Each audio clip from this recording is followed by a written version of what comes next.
লক্ষ্মী চৌধুরী মনীষ ব্লগে সবাইকে স্বাগতম। এখানে দেখতে পাচ্ছ আদা, রসুন, পেঁয়াজ, কটা কাঁচা লঙ্কা নিয়ে নিয়েছি।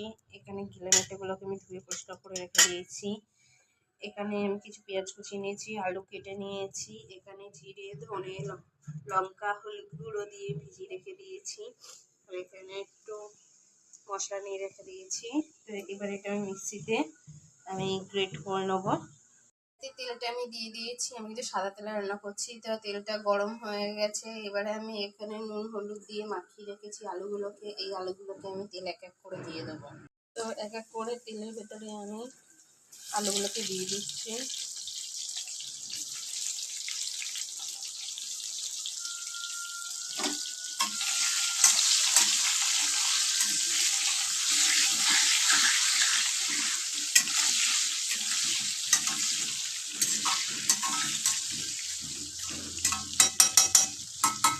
আলুগুলোকে ভাজা হোক, তারপরে তুলে নেবো। তেলটা থেকে আমি তুলে নিয়েছি আলুগুলোকে ভেজে ভেজে। এবার এই তেলের ভেতরে আমি তেজপাতা, গোটা গরম মশলা আর একটা শুকনো লঙ্কা আমি দিয়ে দেবো। এক এক করে আমি পেঁয়াজ কুচিগুলো কিন্তু তেলের ভেতরে দিয়ে দিয়েছি। এবার আমি খুন্তি দিয়ে ভালো করে কিন্তু নাড়িয়ে দেবো।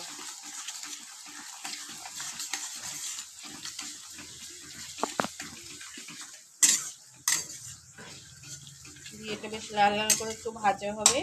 তারপরে আমি এখানে গুলে রাখা মশলাটা আমি দিয়ে দেবো, বেটে রাখা মশলাটা দেবো। কষে এসেছে। এবার আমি কিন্তু এই মশলাটা দিয়ে দেবো, আদা রসুন পেঁয়াজ বাটাটা। এটা আমি এর ভেতরে দিয়ে দেবো। আদা বাটাটা দিয়ে দিয়েছি, প্লাস জিরে ধনে গুঁড়ো, যেটা লঙ্কার গুঁড়ো মেশানো ছিল আর কি, সেটাও আমি দিয়ে দিয়েছি। দিয়ে এটাকে ভালো করে কষাবো। এর থেকে যতক্ষণ না তেলটা বের হচ্ছে আর এখানে কাঁচা গন্ধটা যতক্ষণ না চলে যাচ্ছে, ততক্ষণ এটাকে কষাবো আমি। এর ভেতরে পরিমাণ স্বাদ মতন লবণ দিয়ে দেবে আর স্বাদ মতন চিনি দিয়ে দেবে। একটু চিনি দিচ্ছি, অল্প পরিমাণে চিনি দিচ্ছি। এটাকে মশলাটাকে বেশ ভালো করে কষাতে হবে।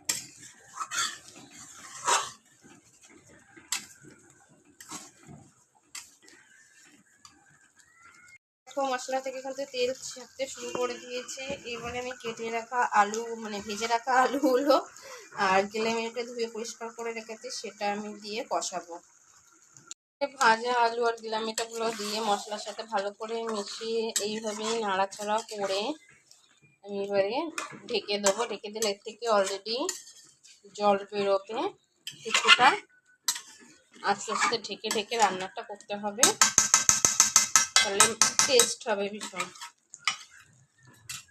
নুন হলুদ লঙ্কা সব দেখে নেবে। আমি কিছুক্ষণের জন্য ঢেকে দিচ্ছি। এটা আমি তুলে দেবো। দেখতে পাচ্ছ কতটা জল বেরিয়েছে। এর ভেতরে আমি অল্প পরিমাণে জল দেবো।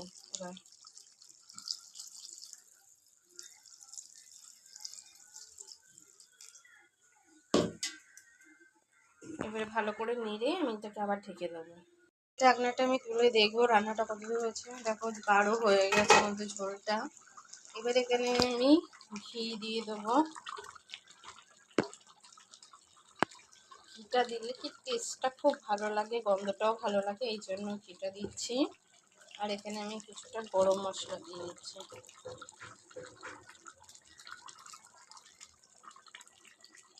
দিয়ে ভালো করে নেড়ে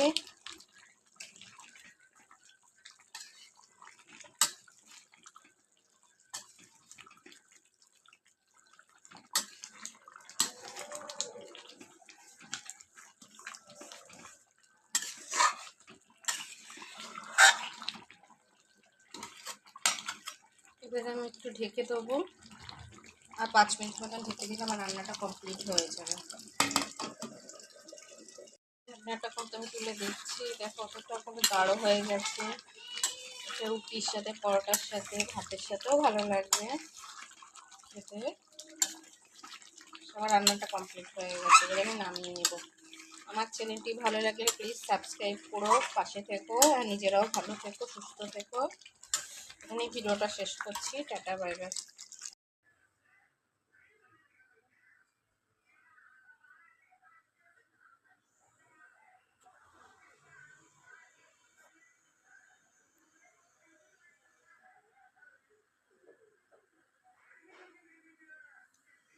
গাইস আমি ঠান্ডা হয়ে গেছে, মানে নামিয়ে নেওয়ার পরে কিন্তু কালারটা খুব সুন্দর এসছে।